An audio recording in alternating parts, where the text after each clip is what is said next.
You guys here are very special people, and he is a very special person as well, so I'm honored. And he is a great man and a great leader.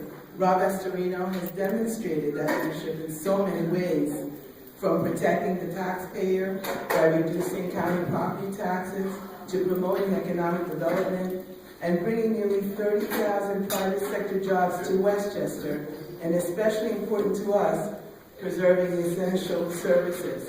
But most important to me and to us, Ron is a great man because of his willingness to listen to the voice and wisdom of women. Ladies, you ladies from Westchester County, please stand. Oh, yes.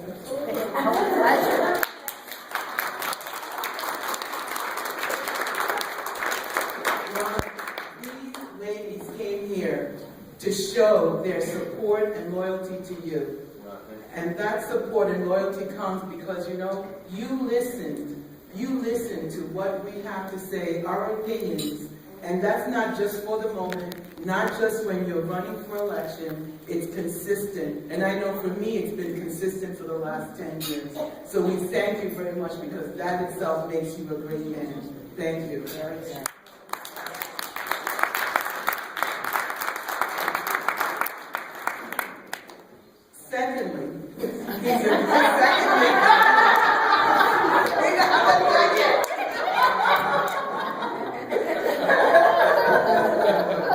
Secondly, he's a great man because a great leader. Because a leader actually doesn't tell you what to do. A leader creates the environment in which you can go out there and do something. For example, I'm employed by Rob Astorino in our county for youth. And there's so many people that talk about science, technology, engineering, and math. It's a buzzword. But no one is willing to put the energy to not only put dollars towards that effort, but also to incorporate, private sector into supporting that idea of supporting this idea of science to all our kids. Because of Rob's leadership, we were able to translate a little investment of $10,000 into a corporate investment of $75,000. And his leadership is responsible for that because he teaches us through his own actions how to collaborate, how to talk, how to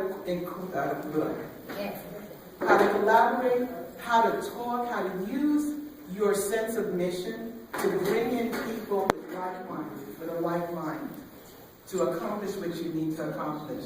So here, I will introduce you now.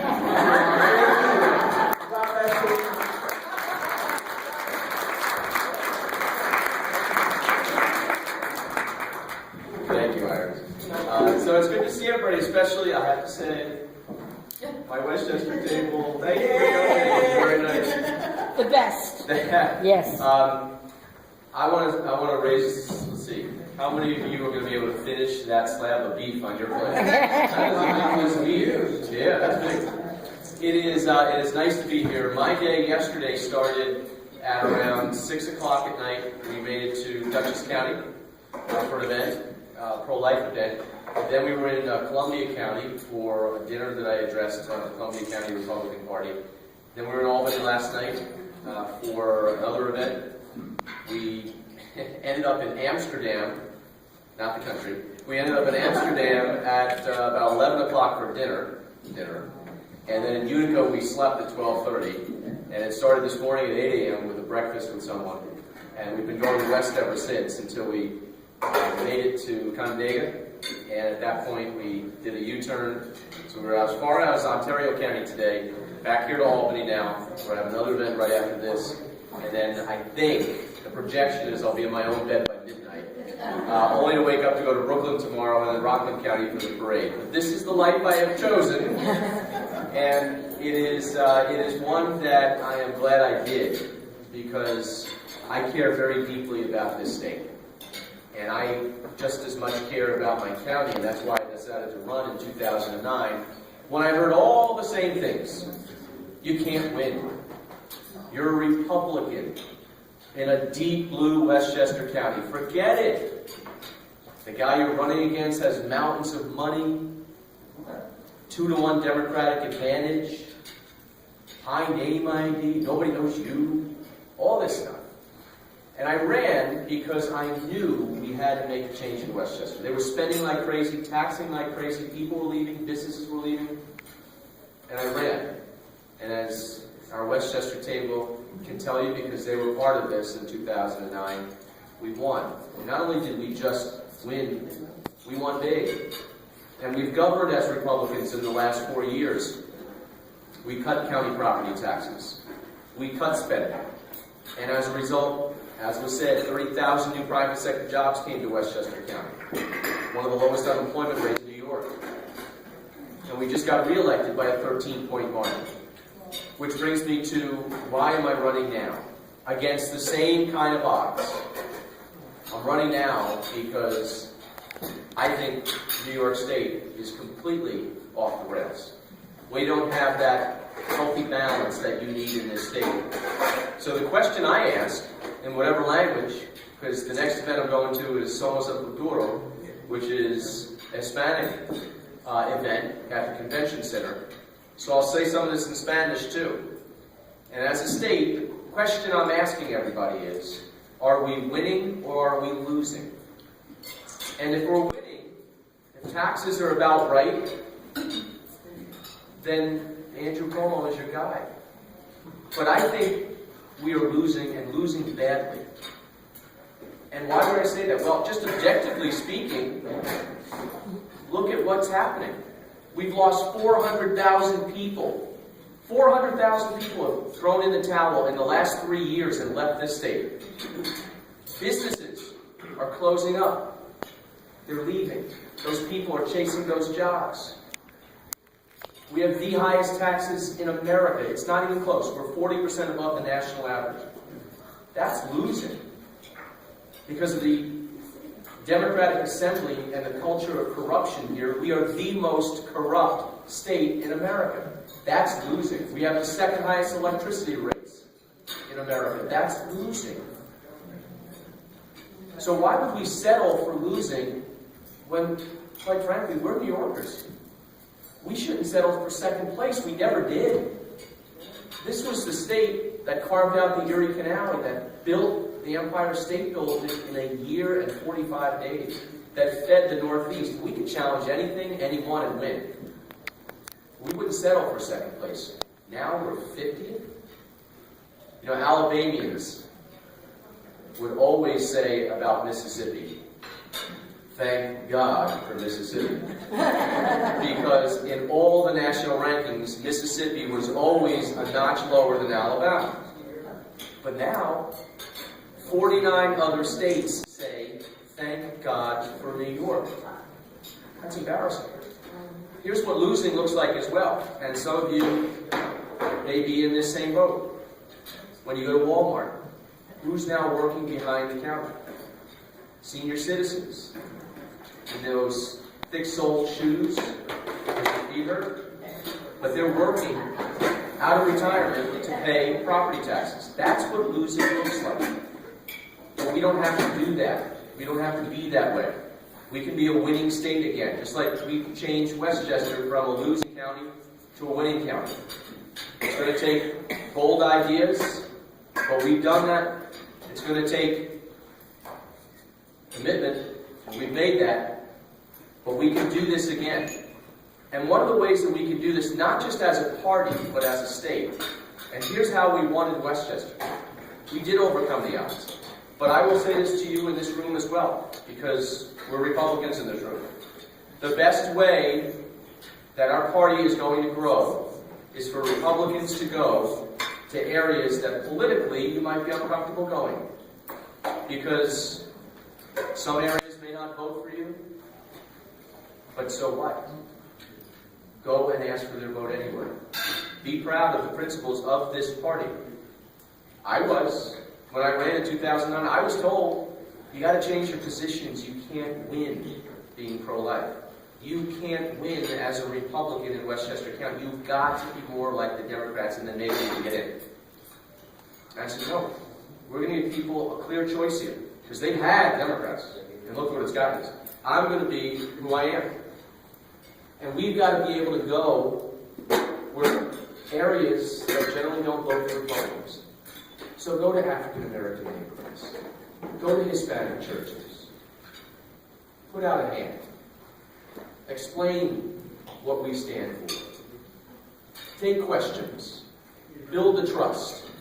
That's what we did in government. We have the most diverse government in the history of Westchester County, and I'm proud of that. That's made me a better county executive. It's brought different points of view, different perspectives. It's helped me get over some of the challenges. And not only do we have a good government, but it turned into results at the polls too.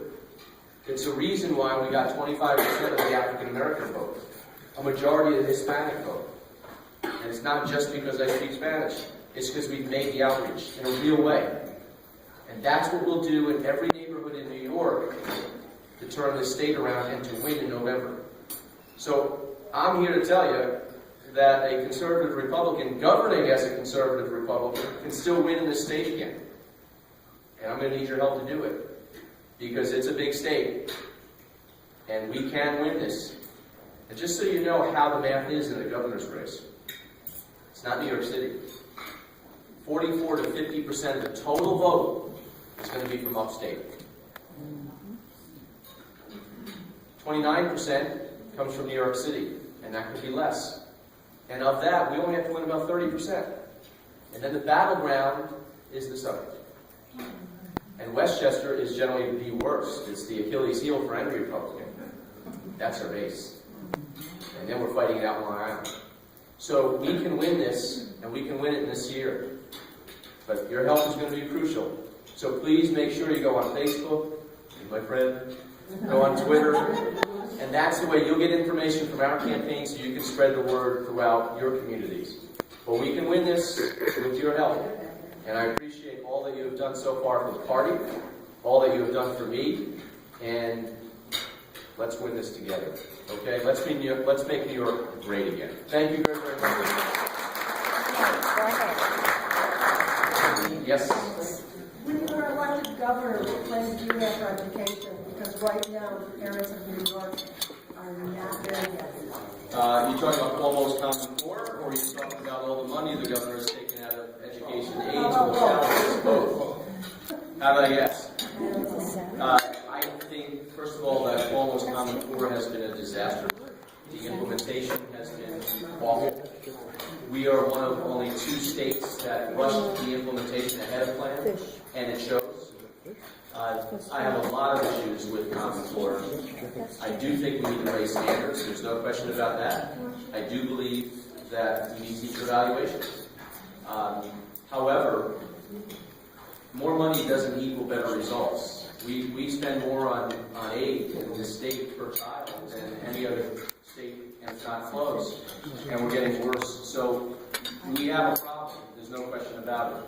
The governor has taken away billions of dollars in education aid for our communities to balance the budget. He also took away 40% of the transportation fund. You know, we pay the highest taxes in America. You'd think we'd have a good roads and bridges, and they're falling apart. It's because we're not prioritizing anymore. We're just perpetuating. Education is, I think, one of my 3 priorities. We're going to run on education, ethics, and the economy. Putting people back to work. Lowering taxes. So education is important.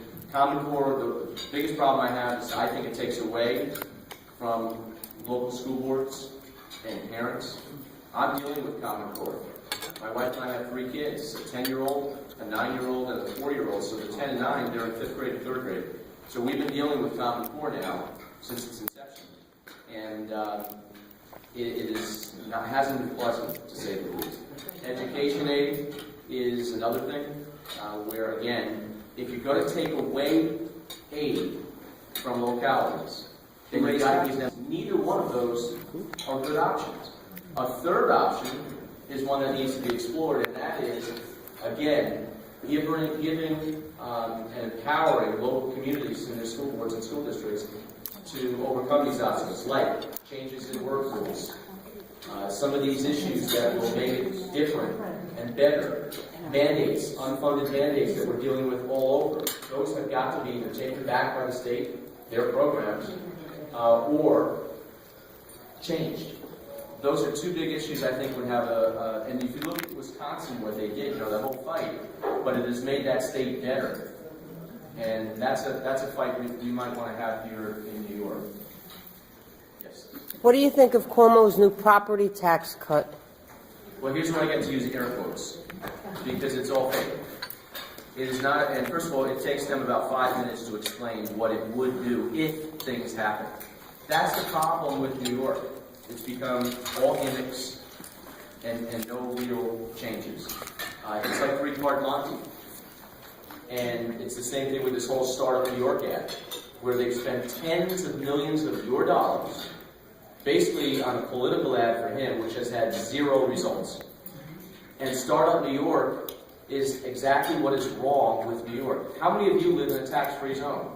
How many of you are not going to pay taxes for 10 years? Mm-hmm. Well, so he's done his greatest work in starting up Alabama and starting up Florida and all the other businesses from New York that are leaving the state to go to other states.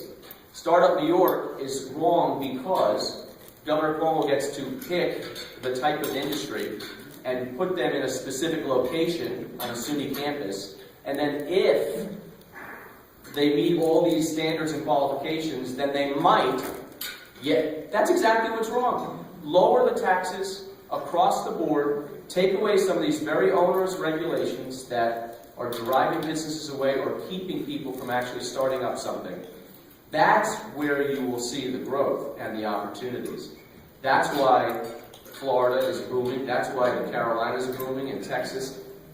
It's not really brain surgery, but we're making it into something terrible in this state by being so convoluted. That's not how a business works.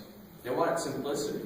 They want to know they can start the business and they're going to be able to have regulations but not go through a maze and not get hammered by government.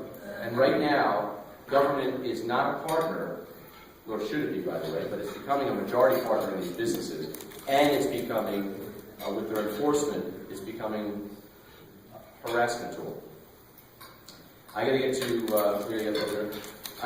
the convention center now.